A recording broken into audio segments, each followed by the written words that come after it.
ನಮಸ್ಕಾರ ಎಲ್ರಿಗೂ, welcome back. ಹೇಗಿದ್ದೀರಾ ಎಲ್ಲರೂ? ಚೆನ್ನಾಗಿದ್ದೀರಾ ಅಂತ ಭಾವಿಸ್ತೀನಿ. ಬನ್ನಿ ಇವತ್ತಿನ ವಿಡಿಯೋನ ಸ್ಟಾರ್ಟ್ ಮಾಡೋಣ. ಇದು ಭಾನುವಾರದ ವಿಡಿಯೋ. ಭಾನುವಾರ ಬೆಳಗ್ಗಿನ ಒಂದು ಆರೋಗ್ಯಕರವಾದ ತಿಂಡಿಯೊಂದಿಗೆ ಇವತ್ತಿನ ವಿಡಿಯೋನ ಸ್ಟಾರ್ಟ್ ಮಾಡ್ತಾ ಇದ್ದೀನಿ. ನಾನಿವತ್ತು ಮೆಂತ್ಯ ಚಪಾತಿ ಮಾಡ್ತಾ ಇದ್ದೀನಿ.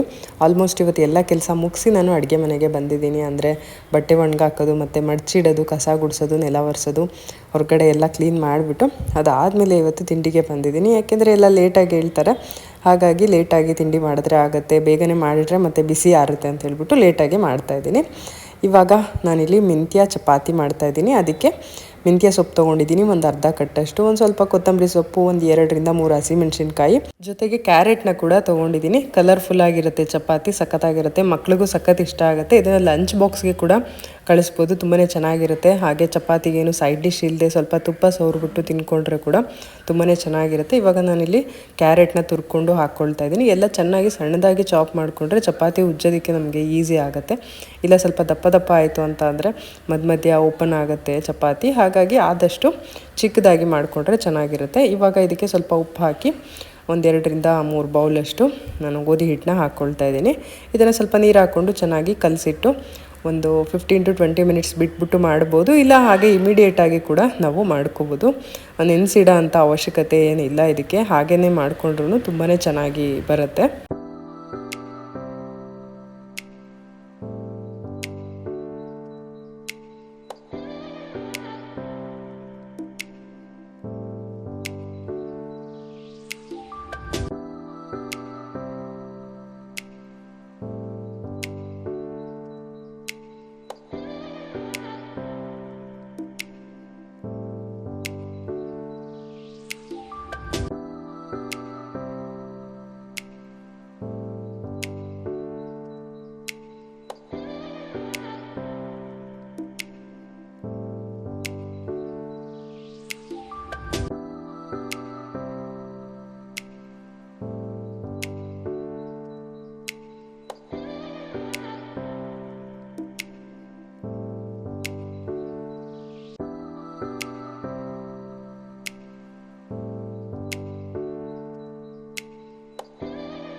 ಹೇಗಿದೆ ಚಪಾತಿ ಹೇಗಿದೆ? ಚೆನ್ನಾಗಿದೆಯಾ?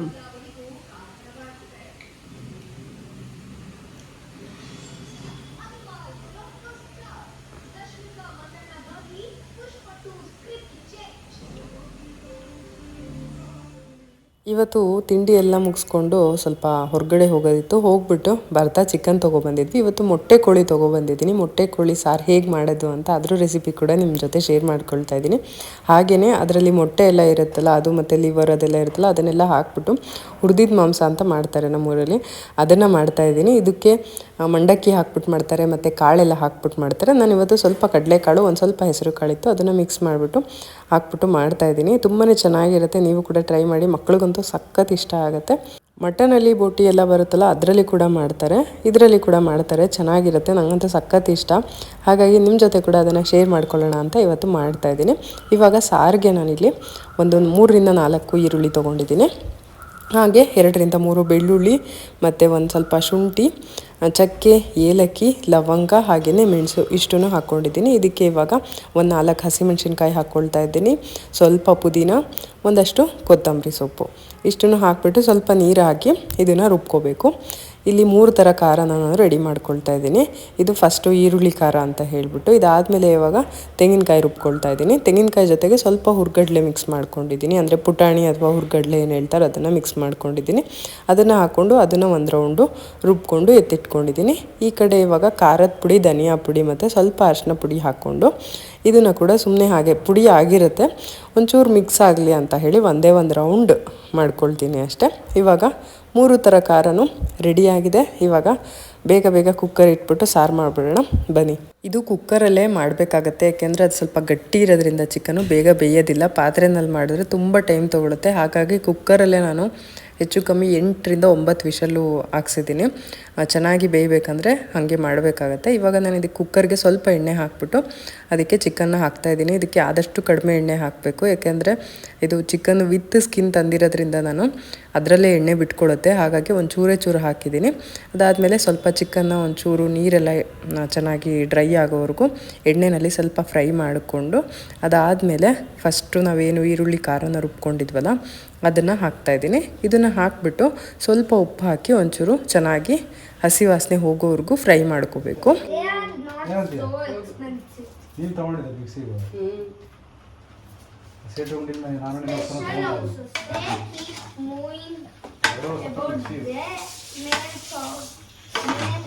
ಉಪ್ಪು ಹಾಕಿದ ನಂತರ ಒಂದು ಸ್ವಲ್ಪ ಚೆನ್ನಾಗಿ ಮಿಕ್ಸ್ ಮಾಡಿಬಿಟ್ಟು ಅದನ್ನು ಮುಚ್ಚಳ ಮುಚ್ಚಿ ಒಂದು 2ರಿಂದ 3 ನಿಮಿಷ ಒಂಚೂರು ಬೇಯೋದಕ್ಕೆ ಬಿಡೋಣ.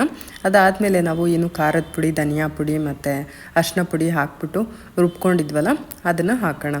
ಇದನ್ನು ಹಾಕ್ಬಿಟ್ಟು ಅದಾದಮೇಲೆ ಒಂದು 3ರಿಂದ 4 ನಿಮಿಷ ಇದು ಎರಡೂ ಉಪ್ಪು ಖಾರ ಎಲ್ಲ ಇರುತ್ತಲ್ವ, ಇದು ಚೆನ್ನಾಗಿ ಚಿಕನ್ಗೆ ಹಿಡ್ಕೋಬೇಕು. ಅಲ್ಲಿವರೆಗೂ ಎಣ್ಣೆನಲ್ಲೇ ಫ್ರೈ ಮಾಡ್ಕೋಬೇಕು, ನೀರೇನು ಹಾಕಬಾರ್ದು. ಇವಾಗ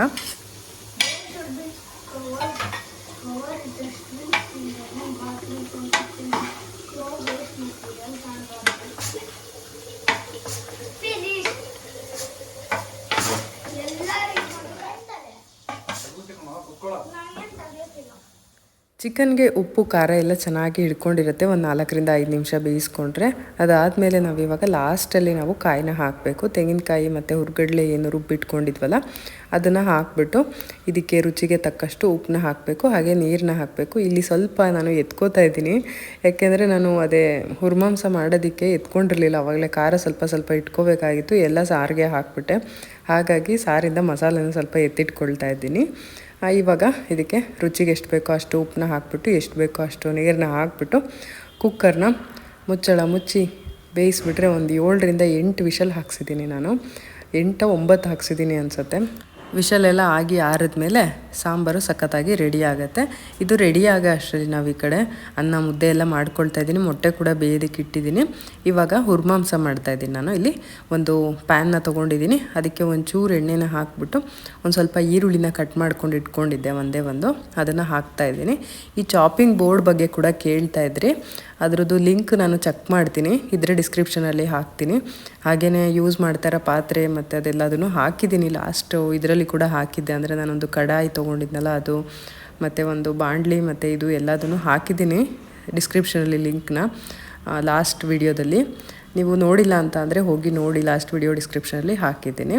ಇವಾಗ ಈರುಳ್ಳಿ ಸ್ವಲ್ಪ ಬೆಂದಿದ್ದಾದಮೇಲೆ ನಾನಿಲ್ಲಿ ಅದು ಮೊಟ್ಟೆದೆಲ್ಲ ಏನು ನಾನು ರೆಡಿ ಮಾಡಿ ಇಟ್ಕೊಂಡಿದ್ನಲ್ಲ, ಮೊಟ್ಟೆ ಲಿವರು ಅದೆಲ್ಲದನ್ನು ಹಾಕಿದ್ದೀನಿ. ಆಮೇಲೆ ಖಾರನ ಎತ್ಕೊಂಡಲ್ಲ ಸಾಂಬಾರು ಇಂದ ಅದನ್ನು ಕೂಡ ಹಾಕಿದ್ದೀನಿ.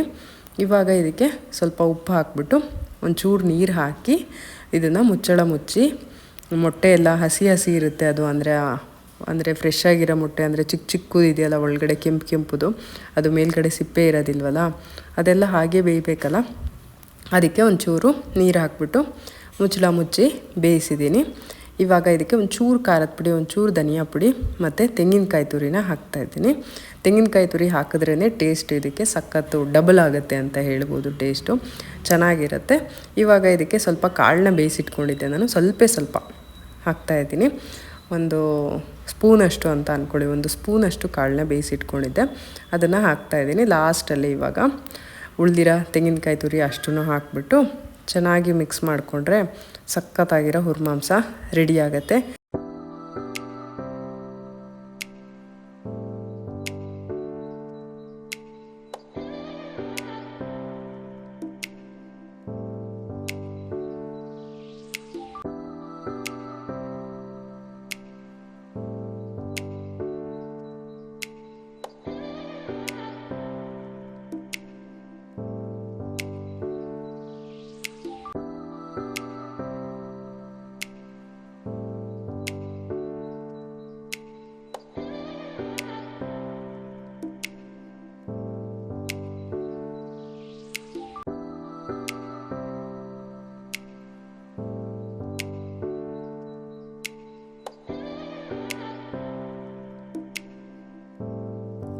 ಮೊಟ್ಟೆ ಕೋಳಿ ಸಾರು ಹಾಗೂ ಹುರ್ಮಾಂಸದ ರೆಸಿಪಿನ ನಿಮ್ಮ ಜೊತೆ ಶೇರ್ ಮಾಡ್ಕೊಂಡಿದ್ದೀನಿ. ತುಂಬಾ ಚೆನ್ನಾಗಿತ್ತು. ನೀವು ಕೂಡ ಟ್ರೈ ಮಾಡಿ, ಹೇಗೆ ಬಂತು ಅಂತ ಕಮೆಂಟ್ ಮಾಡಿ ತಿಳಿಸೋದನ್ನ ಮರಿಬೇಡಿ. ನಮ್ಮ ಭಾನುವಾರದ ನಾನ್ ವೆಜ್ ಊಟ ಈ ರೀತಿಯಾಗಿ ಇತ್ತು. ಸಖತ್ತಾಗಿತ್ತು. ಮಕ್ಕಳಿಗೂ ಇಷ್ಟ ಆಯಿತು, ಅನಿಲ್ಗೂ ಕೂಡ ತುಂಬ ಇಷ್ಟ ಆಯಿತು, ನನಗೂ ಇಷ್ಟ ಆಯಿತು, ಎಲ್ಲರಿಗೂ ಇಷ್ಟ ಆಯಿತು. ಈ ರೀತಿಯಾಗಿತ್ತು ನಮ್ಮ ಭಾನುವಾರದ ಬಾಡೂಟ ಅಂತ ಹೇಳ್ಬೋದು.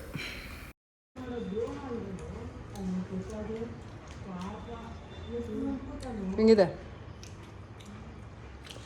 ಚೆನ್ನಾಗಿದೆಯಾ? ಸಾರು ಹೆಂಗಿದೆ?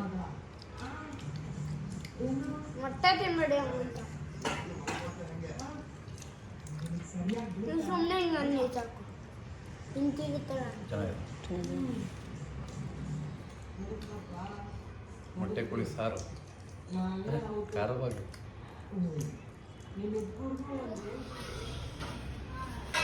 ಮೊಟ್ಟೆ ಕೋಳಿ ಚೆನ್ನಾಗಿ ಹಾಕೋಣ.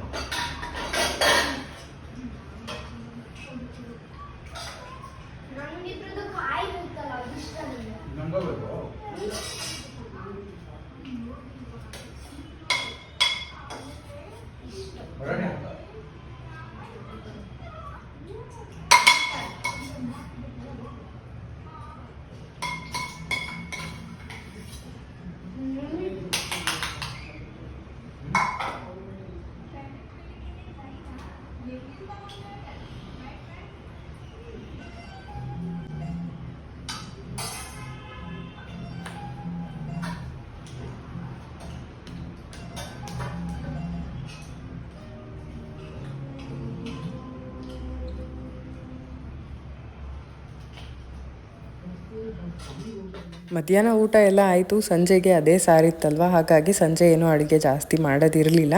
ಹಾಗಾಗಿ ನಾನು ನಾಳೆ ಶಾರ್ಟ್ ಬ್ರೇಕ್ಗೆ ಅಂತ ಹೇಳಿಬಿಟ್ಟು ಜಾಮ್ನ ಮಾಡ್ತಾಯಿದ್ದೆ. ಪೈನಾಪಲ್ ಜಾಮ್ ಮಾಡೋಣ ಅಂತ ಹೇಳ್ಬಿಟ್ಟು ಮಾಡ್ತಾಯಿದ್ದೆ. ಆದರೆ ಅದು ನೆಕ್ಸ್ಟ್ ಡೇಗೆ ಉಳ್ಕೊಳ್ಳಿಲ್ಲ, ಇವಾಗಲೇ ಖಾಲಿ ಆಯಿತು.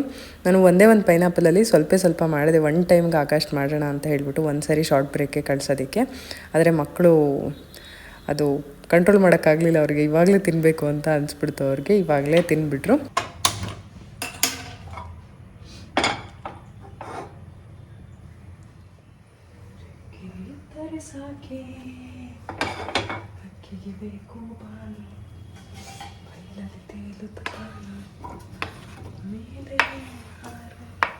ಮೆಲ್ಟ್ ಮಾಡಬೇಕಾ? ಮೆಲ್ಟ್ ಮಾಡಬೇಕು.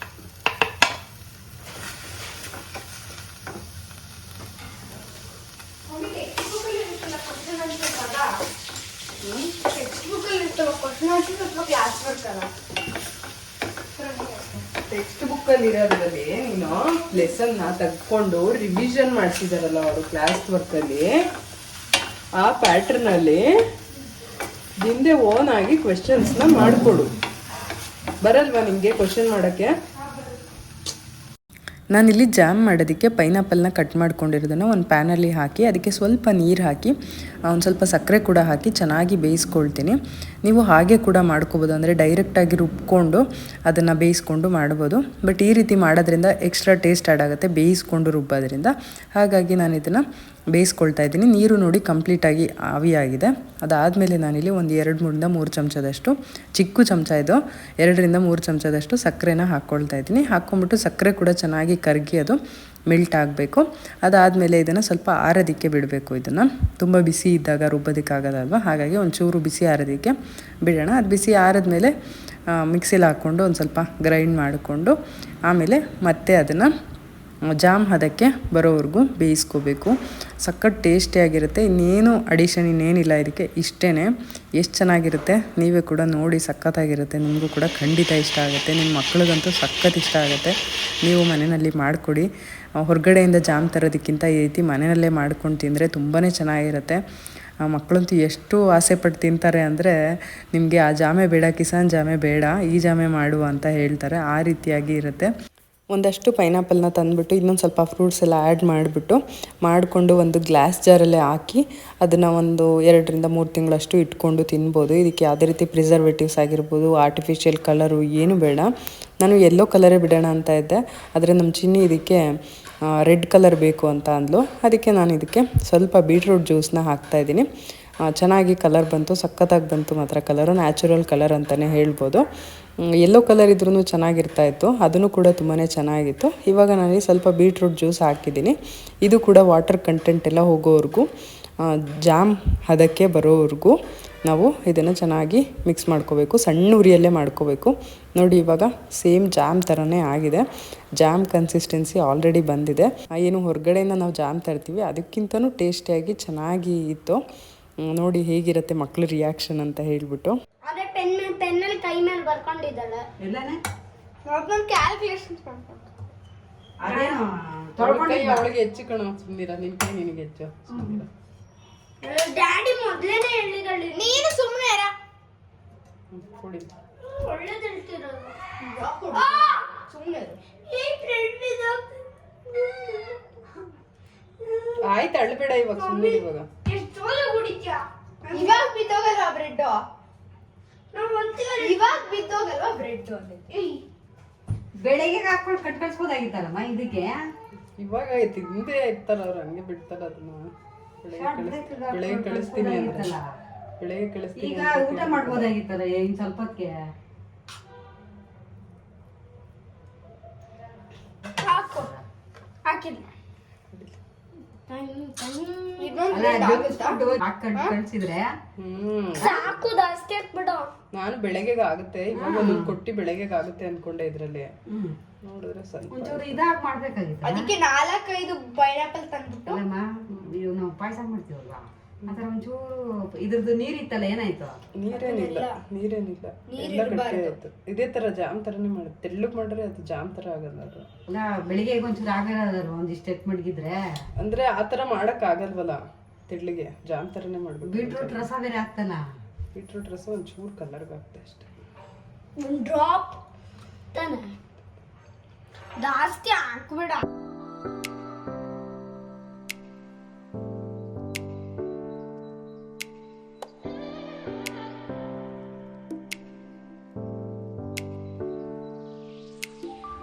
ತಿನ್ನೋದಂಗೆ ಗೊತ್ತಿಲ್ಲ ನನಗೆ.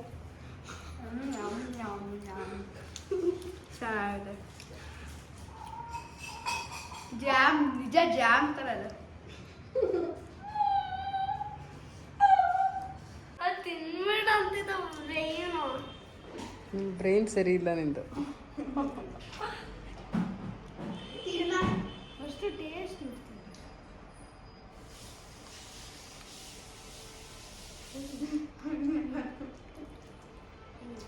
ಡಿಸೈಡ್ ಮಾಡ್ತಿದ್ದೆ. ಹಾ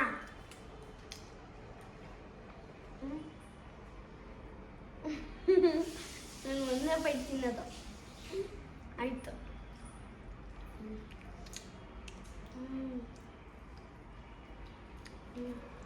ನಾನು ತಿನ್ನೋಷ್ಟು ಒಂದು ಬೆಳ್ಳಿ ತಿಂದೆ.